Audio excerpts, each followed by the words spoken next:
Morning, everyone. Thank you so much for being here. This is the webinar for Connecting Seniors Transitioning Through Life's Losses with Lorna Harding. And this is Camille J. Hanna with the Healthy Aging by United Way Provincial Office. Thank you again for being here. I just want to give a few housekeeping items before we get started. Everyone on the webinar is currently muted. We had 95 registrants, which is just fantastic, and quite a few of you are online right now. So we are going to keep everyone muted for the time being. But at any time, if you have any comments or questions, please do type them into the questions or chat box. And at 2 occasions during this webinar, you will have the opportunity to ask questions of the presenter, and you'll also have lots of opportunities to give feedback throughout the presentation. So everyone will be muted, but please do type at any time. This webinar will be recorded and posted on Healthy Aging Core at the end of this presentation, and an email link will be sent out tomorrow with a link to that YouTube link as well. And I'm just going to introduce Lorna here. Lorna has, up until 2013, worked into the private sector, but she wanted to change. So moved on to the Elizabeth Fry Society and moved over to the North Shore Neighbourhood House as a peer support coordinator for seniors. Lorna is very involved with Seniors Outreach and AIA, the Ambassador Program and Volunteer Impact. She's also a volunteer with the Crisis Line of Vancouver, Police Victim Services, New West and West Van, North Shore Emergency Management, and she presents for the BC CRNs. She also runs workshops for self-management programs for persons with chronic health conditions from UVic. And I'd like to welcome Lorna Harding. Thank you, Camille. Welcome to our Allies in Aging workshop. Allies in Aging is a collective impact project with agencies across Metro Vancouver working together, connecting seniors with people and services to reduce social isolation. This is a 3.5-year project and was funded in part by the Government of Canada's Pan-Canadian New Horizons for Seniors program. The 4 lead agencies are Family Services of the North Shore, Burnaby Neighbourhood House, Burnaby Community Services, and South Vancouver Neighbourhood House. We've worked together with more than 30 partners from across Metro Vancouver with a common goal of increasing the number of seniors who feel they have support and help when they need it, participate in regular activities, and are connected to and valued by family, friends, and acquaintances. We begin today respectfully acknowledging that the services we provide are on the traditional and unceded homelands of the Coast Salish peoples, including the Musqueam, Squamish, Tsleil-Waututh nations.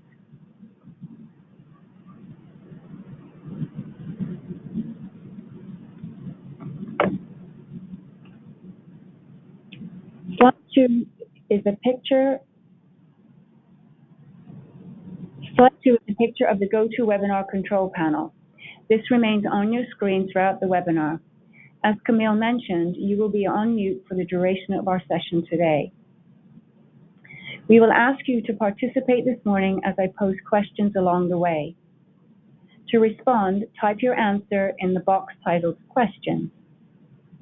This is also where you can post questions that we will answer if we have time. We will pause halfway through to answer a few questions. As time permits, we will take a few more questions at the end. So my first question to you is, please tell me in which community you are currently located.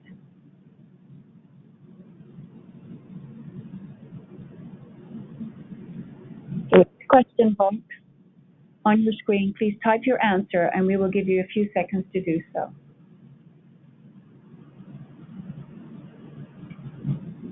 Wow. We've got people from Kamloops and Burnaby, Fraser Lake, Kerrsdale, Abbotsford, West. Wow, that's awesome. Thank you, this is great. So as Camille said, my name is Lorna Harding and I'm with the North Shore Neighbourhood House and I will be your presenter today. Our webinar today is brought to you from our Allies in Aging Volunteer Impact Team, whose focus has been on creating curriculum and training volunteers and service providers who work with seniors.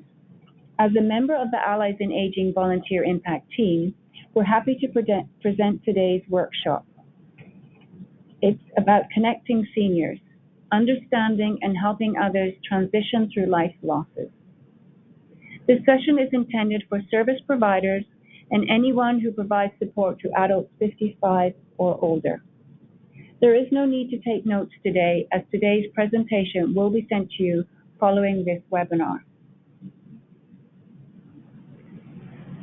By participating in this session today, you'll be able to identify the central needs of those who are in mourning, appreciate different grieving styles and losses, learn about the emotional reactions of grief, explore helpful ways to support a senior who is grieving. What is grief? Healthy grief is not a passive experience. It isn't something that happens to you. The loss is what happens to you, and grief is the normal, appropriate response to that loss. Grief is highly complex, but an absolutely normal reaction to a death. It affects each person differently. As the relationship was unique with the person who passed away, so too will be the way in which they grieve.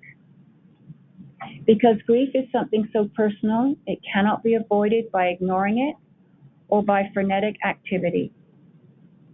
The grieving process must occur, as there is no way around it. Grieving is nature's way of healing. Loss challenges us to relearn and recreate things and places, relationship with others, including fellow survivors of the deceased, spiritual connections, and most of all, ourselves. Grieving is not a process living through stages, nor is it a clinical problem to be solved or managed by others. Grieving is an active, coping process of relearning how to be and act in a world where loss transforms the fabric of our lives. So here's our next question. What helpful things might you do or have you done for a senior who is grieving? So in your question box, if you would type an answer, and I'll give you about 15 seconds.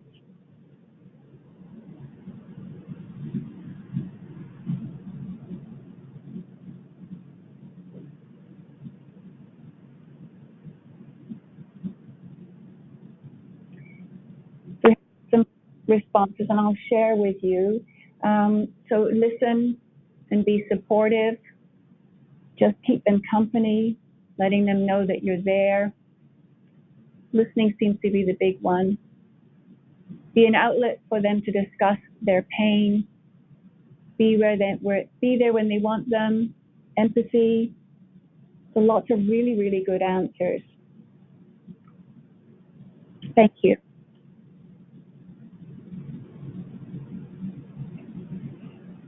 When we grieve, we aren't grieving just one loss. Often, when someone dies or a person experiences some other sort of loss, it can set off a chain reaction. Loss is almost always accompanied by other losses. When we are supporting someone who is grieving, it is important that we are considerate of all the losses. The person might say, I feel like I'm losing everything. Consider whether the primary loss at the center of the diagram is perhaps the loss of a person who dies, perhaps it's a spouse, an intimate partner, a friend, a family member, a pet, or is the primary loss a diagnosis of dementia or other illness or physical health or a mobility issue? Or perhaps it could be the loss of a job, a driver's license, etc. Let's look at an example. The blue circle in the center of the screen represents a primary loss. Now consider what has been lost in addition to the primary loss. The outer circles represent the secondary losses. You can connect the circles that might apply for the particular situation. So for example, the loss of a spouse may involve all the secondary losses. These accompanying or secondary losses may not occur all at once. More often, they will occur gradually over time. It is important that we acknowledge all the secondary losses and their effect on how the person is feeling. Each circle that we connect to our primary loss causes its own grief and will need to be mourned. This is normal and healthy.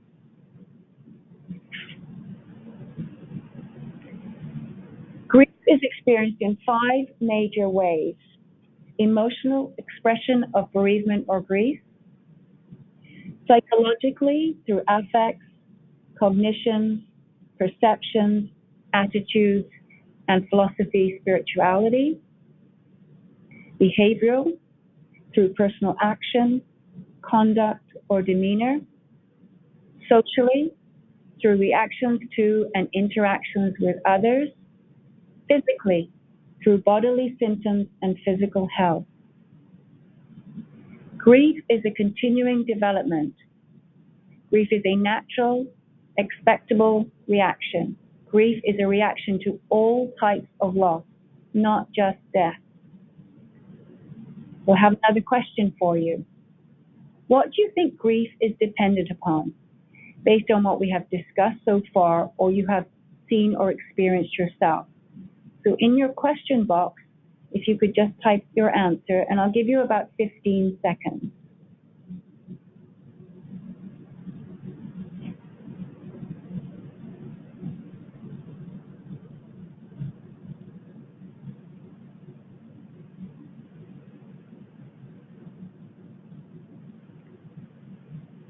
Thank you. So I thought loss is trauma of any kind. Thank you. Grief is dependent upon the individual's unique perception of loss. And we've got a few more coming in now. How the person perceives their grief, loss of someone, something intimate to you, absolutely. Anger, yeah. So lots of really good responses.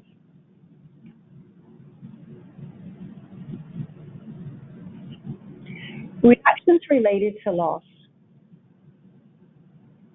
So here is your next question.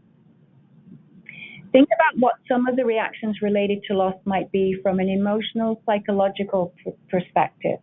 And again, I'll give you about 15 seconds.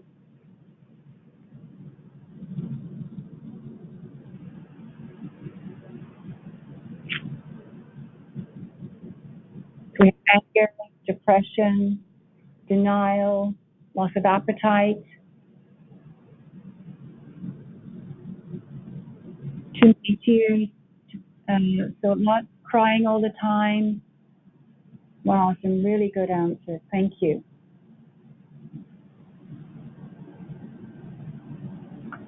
So very good responses. So yes, others that you might experience are sadness and low spirits, crying often or unexpectedly, feeling that the loss is not real, that it didn't really happen, feeling guilty, hopelessness, or having a sense of futility, mood changes, such as being on edge or easily irritated, being lonely, feeling empty, anxiety about being on their own or about their own mortality, coming across as emotionally flat, anger at oneself, at the loved one for having left them, or at others, treasuring or avoiding reminders, feeling remorse for things that happened or didn't happen in the relationship. So here's your next question. What do you think a mental response might be? So again, if you could please put your answer in the question box. Got that the wrong way, I'm sorry. And I'll give you about 15 seconds.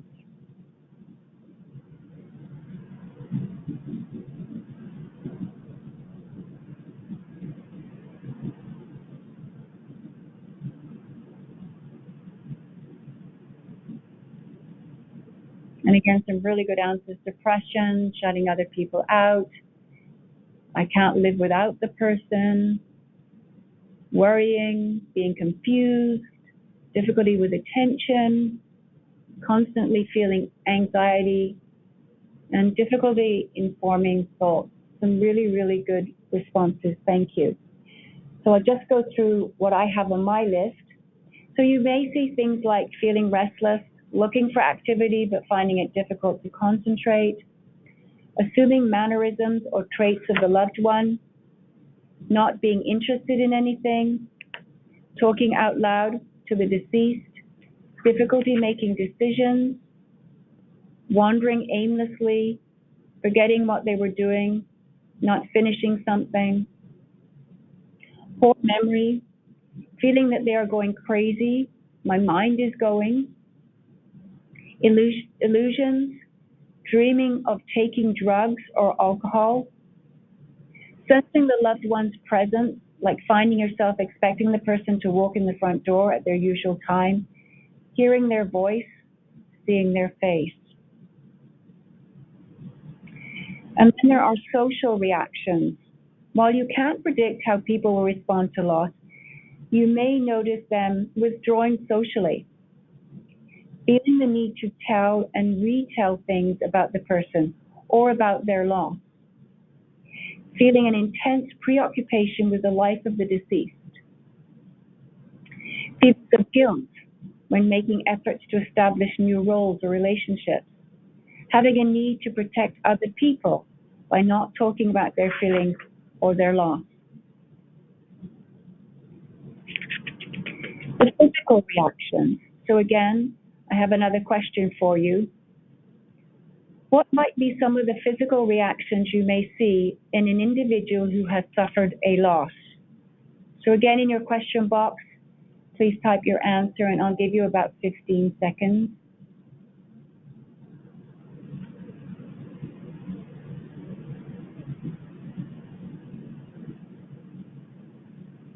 And again, a great list: weight loss, sleeping a lot, fatigue, not weight loss, not sleeping, obsessive thoughts about the loss, talking about them all the time, tears. Wow, again, a great list. Thank you all so much.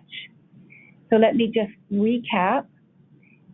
You may see sleep disturbances, dreams, visions, difficulty getting to sleep, frequently dreaming of the loved one, nausea, irregular heartbeat, or other cardiovascular disturbances, experiencing tightness in the throat or heaviness in the chest, changes in appetite, diarrhea or constipation, fatigue, shortness of breath, sighing.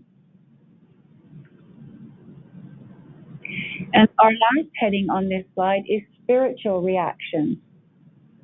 Spiritual reactions may include questioning the meaning of life, experiencing a loss of hope, reaching out, looking for the meaning in someone's death, turning towards a faith or away from one. And I think we'll just pause here. If anybody's got any general questions to this point, if you'd just like to type them in for me.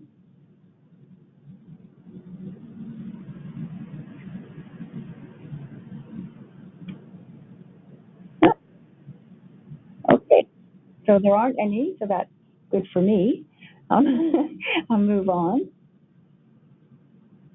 Feelings associated with loss.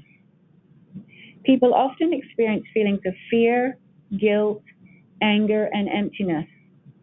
There also might be feelings of pain and regret.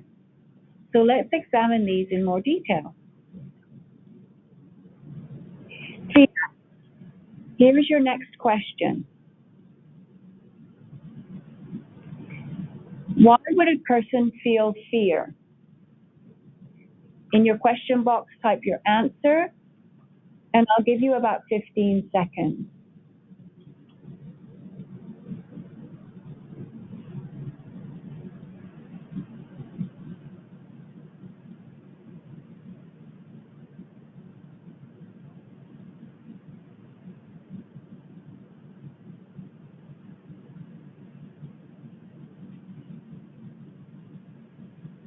That's some really good answers. So, fear of being on their own, anxiety about the future.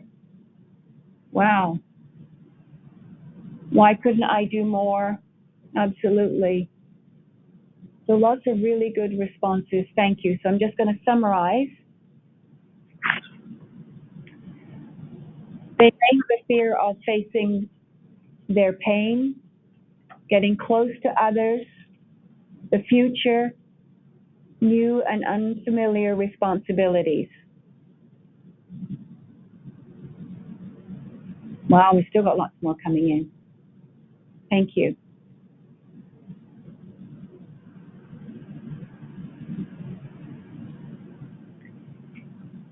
And I have another question, and it's about guilt. What about guilt? What would lead them to feel feelings of guilt? So again, if you could just put your answer in the question box, and I'll give you about 15 seconds.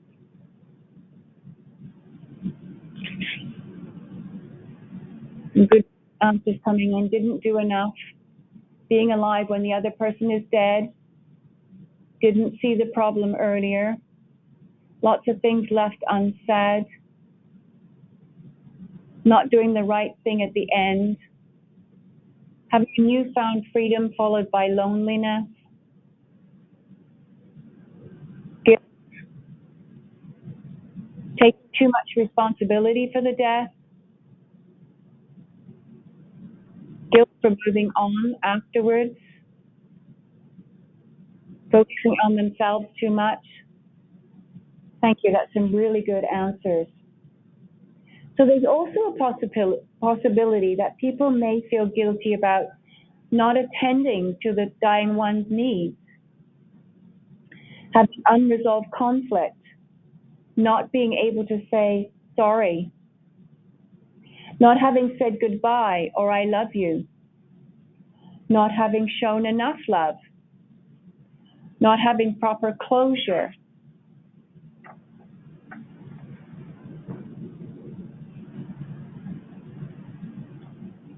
So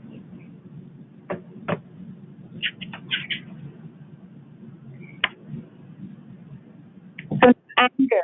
So this is just a quick yes or no response. Do you think there's a possibility they would feel some anger? Again, if in your answer box you could just put yes or no, I can do a quick survey. That would be great. Well, it's unanimous. Everybody says yes. Absolutely. Yes, there are frequently feelings of anger about a variety of things, including loss of hopes and dreams, anger that is perhaps hidden or that is open or obvious, anger that is directed at the medical profession or person who caused the death, anger that masks sadness, which is more painful and tiring, anger that is a means to create distance so that the pain doesn't have to be shared with others.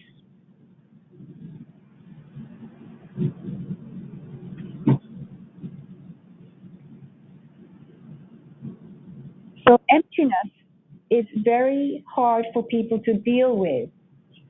Why is this? So I'm going to make you work again. So if in your question box, you could type the answer to emptiness is very hard for people to deal with. Why do you think that might be? And again, I'll give you about 15 seconds.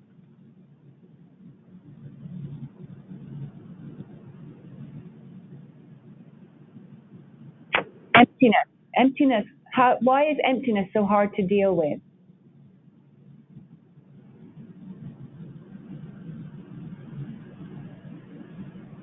Things like trying to find something to fill the gap, not seeing a reason to move forward, no one to talk to, feeling they have no purpose, feeling inadequate without social support. Wow, some really good ones. No immediate way to fill the void. Lack of support system. No one will understand. Thank you again, a great list. So it's also a possibility that a person may feel emptiness because their loved one is no longer in their daily routine, because they cannot hear their loved one's voice, because they are sleeping alone, because they can't share a thought with their loved one, because they can no longer get comfort from their loved one.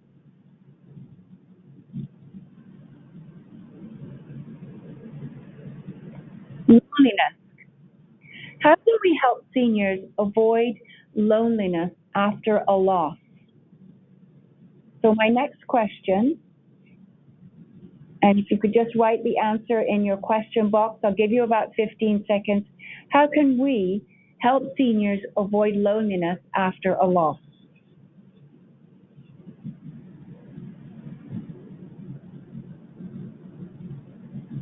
Stay in contact, friendly visits, check in with them and let them know we care, attending to community activities, regular contact, spend time with them. Our presence will help. No need to help them. Go with them through their pain. Daily contact, encourage them to interact one-on-one with groups. Listen. And again, thank you very much. That's an awesome list. So I'll just summarize. For older people, loneliness can seem especially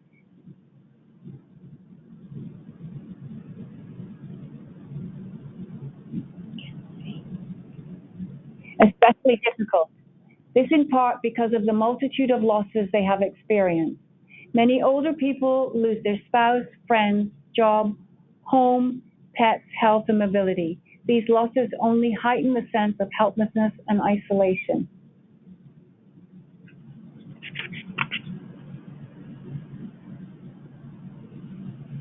Everyone experiences grief differently. The quality and nature of the relationship, the suddenness of the death, cultural conditioning, and religious attitudes are all factors influencing the way the griever will respond to the impact of death. There are multiple theories around grief. For your toolbox today, we'll talk about Dr. Alan D. Wolfelt's model. How to ease grief. We have put some tips on your screen. We also have a fact sheet on our website that you might find interesting. It is the Mourner's Bill of Rights. This is a good reference tool for use after this session. We will send you the PDF on this at the end of the presentation or tomorrow. Let's give you a little moment to read how to ease someone's grief.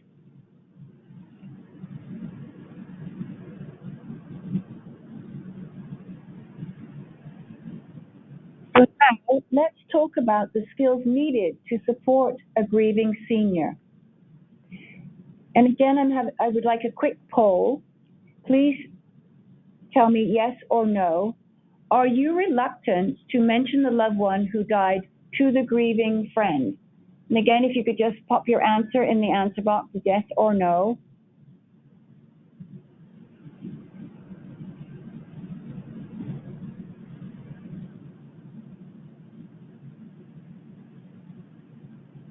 So I'd say it's about 50-50, yes and no. We've got some not sure. So generally, we are reluctant because we don't want to upset them. But we do need to talk about the person who died. Remember, people love to speak the name of the person they lost. To not talk about them to not talk about them is as if they never existed. And it is very distressing to the grieving friend. Speaking about lost loved ones may produce tears, but it is more comforting than feeling the name can never be mentioned. So don't be afraid to talk about the loved one. Ask how the person is feeling. Why ask how they are feeling when we probably already know? So please just take a moment to reflect on that question. Is it really important to ask how they're feeling?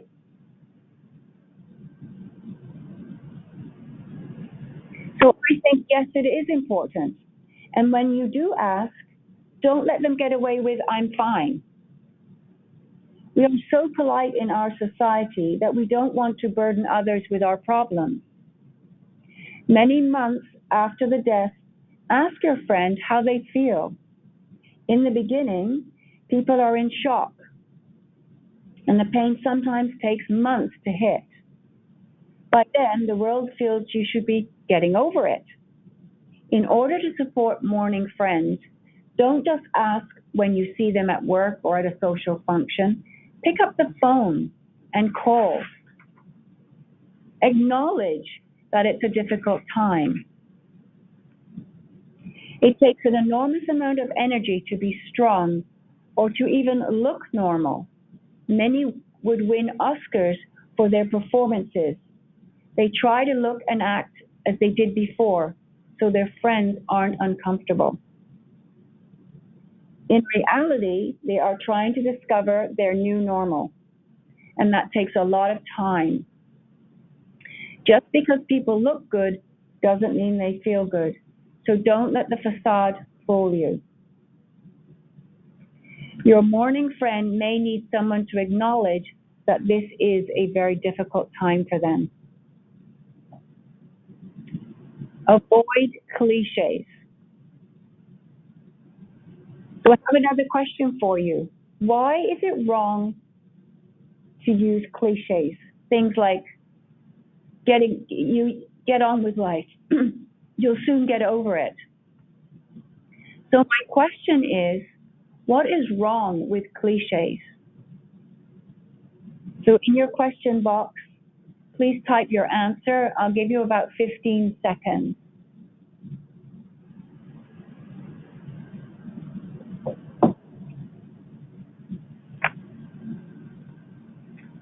And again, some really good answers. Everyone is unique. We're not honoring the uniqueness of their situation.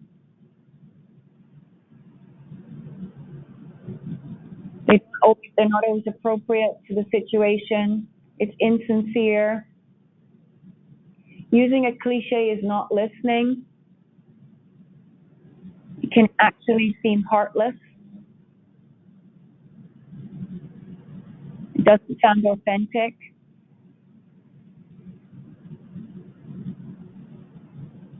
Those are really good answers. It's unhelpful. It's not validating the experience of the grief. It likely doesn't address the real issue of the time. So again, some really good answers. Thank you.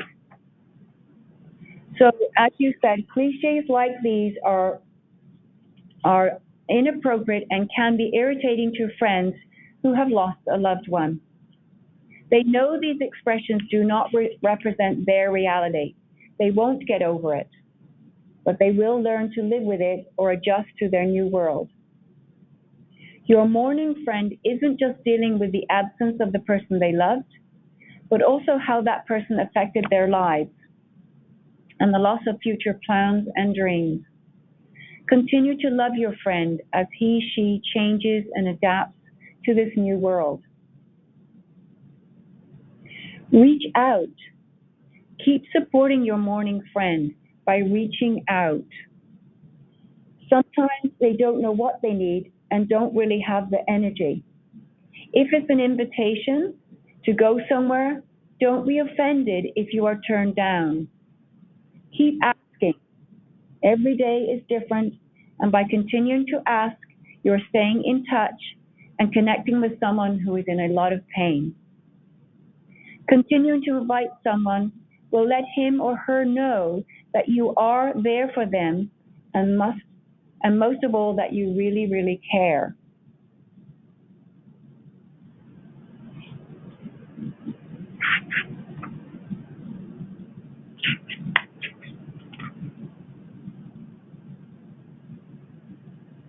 Who has heard or said to themselves, I just don't know what to say, or I feel so helpless, there's nothing I can do. So again, I have a really quick poll. Please put yes or no. Indicate yes if you have ever said either of these statements. I just don't know what to say, or I feel so helpless, there's nothing I can do. So just a yes or a no.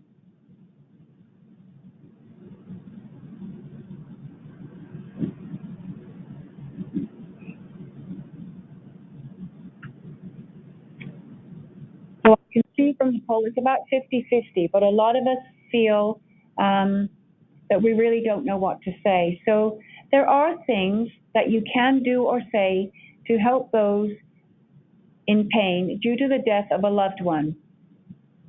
We can help not just in little ways, but in larger ways as well, and it does make a tremendous difference to those who are in pain. Don't assume the person is comfortable with your touching them. Ask permission. Allow their tears.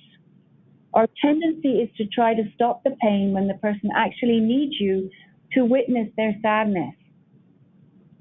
Ask, help me understand how your culture and traditions play a role in your grieving process. We should be aware of cultural uniqueness.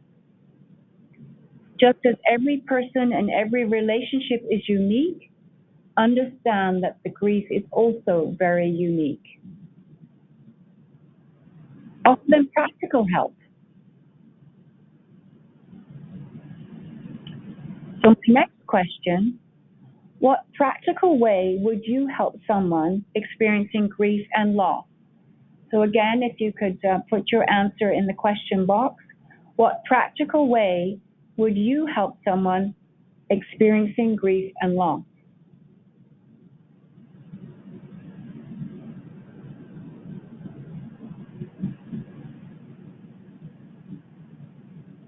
Well, again, bring food, I like that one. Listen, be aware of holidays, anniversaries, make them dinner, contact them on a regular basis. Food seems to be a good one. Take them out, bring food, offer to meet them, speak about the loved ones. Some really good answers, thank you. Yes, an offer to take them maybe grocery shopping or to mow their lawn. Something specific. It is more likely to be appreciated than a vague, let me know if there's anything I can do. Be aware of holidays and anniversaries that may be especially difficult. And again, here's some valuable tips. Ask, don't assume. Be willing to learn and be taught by your client or friend. Make no assumptions or judgments. Listen. Ask for clarification.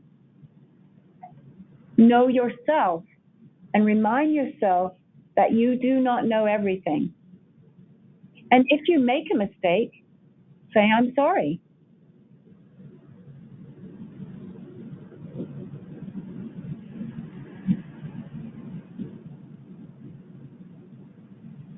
Silence is golden.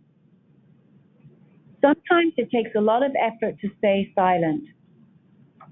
Silence may be what a person needs to collect their thoughts. Wait for clues from your grieving friend. Sometimes there may be no words for grief and no words that will bring comfort. Silence can demonstrate your trust and acceptance.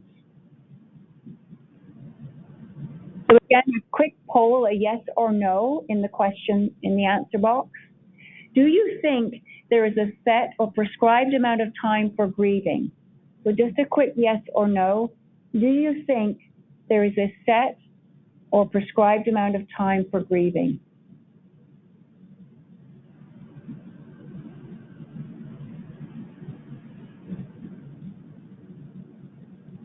Well, 100% said no, so we all get a prize. If you don't think there's a set time for grieving, you're absolutely right. Each person's journey is different. Be there for them without judgment for as long as it takes. Losses are part of a cycle for the elderly. In older age, it can be overwhelming as every death is a reminder of the other deaths that have been grieved.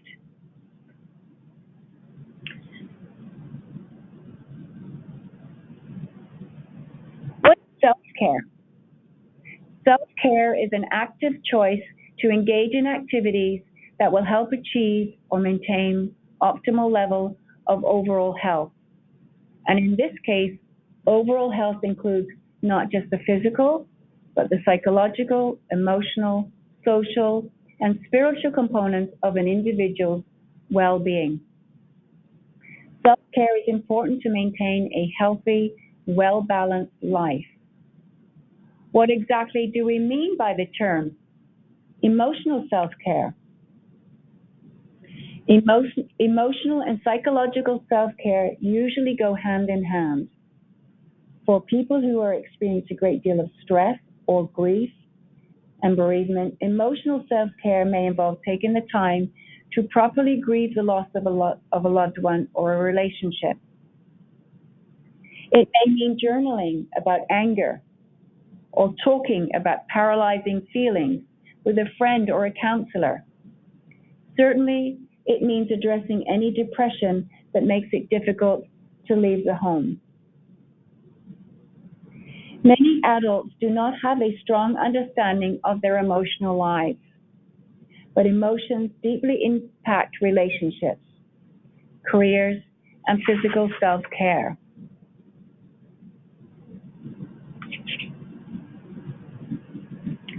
Grief is a walk alone.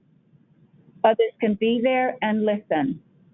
However, you will walk alone down your own path, at your own pace, with your sheared off pain, your raw wounds, your denial, your anger, and you're bitter at the loss.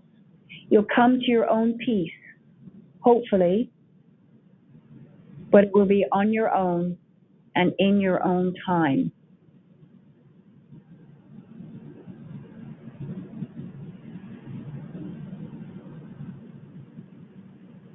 Do you have any questions for me?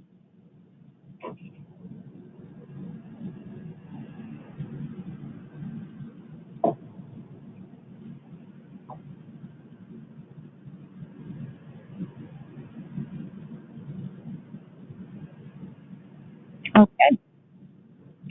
So thank you. Today, we've identified the central needs of those who are mourning, learned about the emotional reactions of grief, and explored helpful ways to support a senior who is grieving.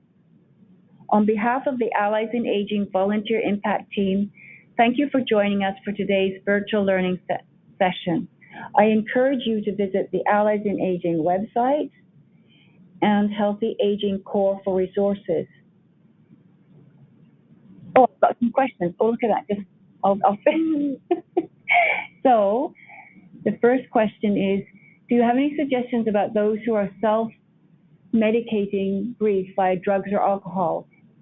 Again, walk with them through this, and I encourage them to see a counselor or a doctor.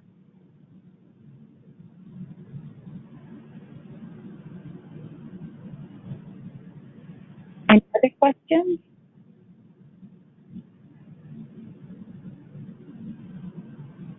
Okay.